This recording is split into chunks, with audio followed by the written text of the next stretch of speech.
Everyone, welcome back to my channel ইস্যু mini kitchen and blogs. তো guys, কেমন আছো তোমরা সবাই? আশা করি ভালো আছো। 2025 পড়ে গেছে অলরেডি, আজকে 2 তারিখ। আজকে আমি এই ভিডিওটা তোমাদের কাছে শেয়ার করছি।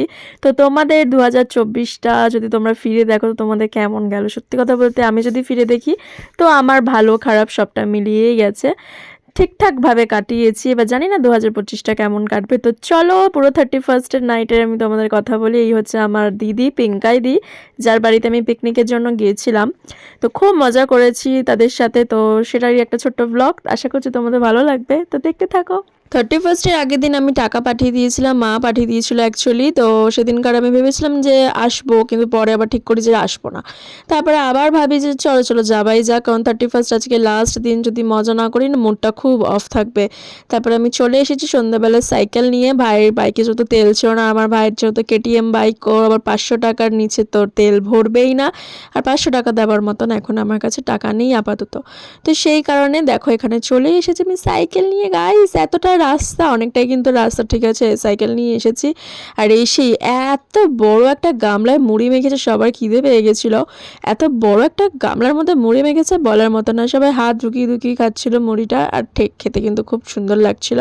চানাচুর, ঝুরি ভাজা এইসব দিয়ে মাখিয়েছিল, শসা, পেঁয়াজ, টমেটো, দারুণ হয়েছিল কিন্তু। আর আমি আসার পর ভেবেছিলাম যে রান্নাবান্নার জোগাড় হয়তো হয়ে গেছে, এসে দেখি পুরো ফাঁকা পড়ে আছে, কেউ ছিল না। তারপরে আসার পর দিদি আর আমি আবার বাজারে গেছিলাম। এসে এখানে এই কাকিমাটা হচ্ছে বসে পড়েছে আমাদের এখানে ভাত করতে। আর সত্যি কথা বলতে এরা হচ্ছে মানে সবাই সবার রিলেটিভ হয়, মানে দিদিরা আর এগুলো মানে এখানে যারা রয়েছে সবাই সবার রিলেটিভ, ওদের মানে জ্ঞাতির মধ্যে পড়ে আর কি। বাট কে কার কি হয় আমি ওটা বলতে পারবো না। তো ফ্রাইড রাইসটা এখানে রেডি হচ্ছে, আর আমাকে দিদি মনে করে দিচ্ছিল যে কি রে তুই ভিডিও করবি না, ভিডিও করবি না? হ্যাঁ হ্যাঁ ভিডিও করবো। তো পুরো গামলা নিয়ে দাঁড়িয়ে রয়েছে, দেখো পুরো একাই 100 যেন সবাই মিলে এখানে এত সুন্দর করে রান্না করছে না, আমার দেখে এত ভালো লাগছে। আগের বছরে আমার মনে পড়ছিল মাসির বাড়িতে কাটিয়েছিলাম, এবছর মাসির যেহেতু শরীর খারাপ, তো ওদের ওখানে 31st পিকনিক হয়নি, শুনলাম পরের দিন 1 তারিখে হয়েছে। যেহেতু মিশো ইন্টারেস্ট দেখায়নি প্রথম দিন, তাই কেউ করেনি। দ্বিতীয় দিন ইন্টারেস্ট দেখেছে, তো সবাই করেছে মাংস আর ভাত। আর এখানেও কিন্তু আমরা 100 টাকা দিয়ে সবাই মিলে মাংস, আর প্রথমে পোলাও ঠিক হয়েছিল, বাট আমি না একদম পছন্দ করি না পোলাও খেতে। তো আমি সত্যি জানতাম না যে ওরা ফ্রাইড রাইস করেছে। তো এখানে ফ্রাইড রাইস আর মাংসের জোগাড় হচ্ছিলো, আর এই সিনটা ভীষণই ফানি ছিল। আমরা সবাই মিলে গল্প করতে করতে হঠাৎ করে দেখি না দিদি পড়ে গেল। কি হলো ব্যাপারটা এটা? তোমাদেরকে আর একবার দেখাই ভিডিওটা।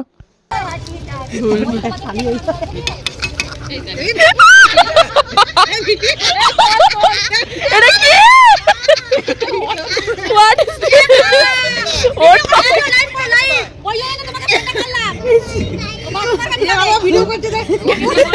তোমার ভিডিও অলরেডি হয়ে গেছে, কিচ্ছু করার নেই, ঠিক টাইমে তোমার ভিডিওটা হয়েছে।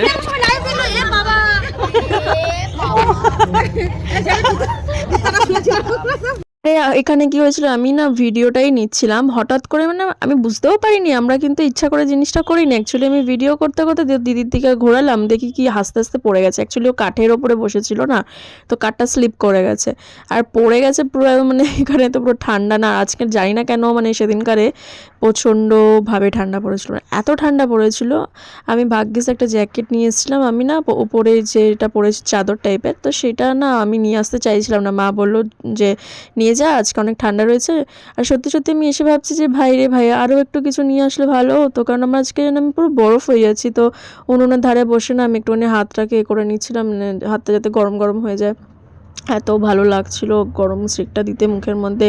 তো একটা দিদিকে ফোনটা ধরিয়ে দিয়েছিলাম যে তুমি ভিডিও করো। তারপরে আমরা একটু এদিক ওদিক থেকে হেঁটে আসি। তারপরে এখন না প্রায় তখন কটা বাজে, 11:30 বেজেই গেছিলো, 11টা বাজে তখন। তো এটা বন্ধ করে দিয়ে হালকা আছে না মাংসটা বসিয়ে রাখা হয়েছিল। এত সুন্দর কালার এসেছে দেখে না এত ভালো লাগছিল। প্রথমে বাচ্চাদেরকে খাওয়ানো হচ্ছে, এখানে বাচ্চারা খেয়ে নিলে তারপরে আমরা নিজেরাই বসে পড়বো। তো দিদি এখানে সব কিছু দেওয়া দেওয়া করছিল। আর চারিদিকে এত গান বাজনা বাজছে যে এরা নিজেরাও বক্স লাগাতে পারেনি। তো আমরা হালকা ফুলকা এখানে দিদি নাচ করে দেখাচ্ছে, দেখো আমরা হালকা ফুলকা নাচ করেছি, খুব একটা বেশি নাচ করিনি আমরা।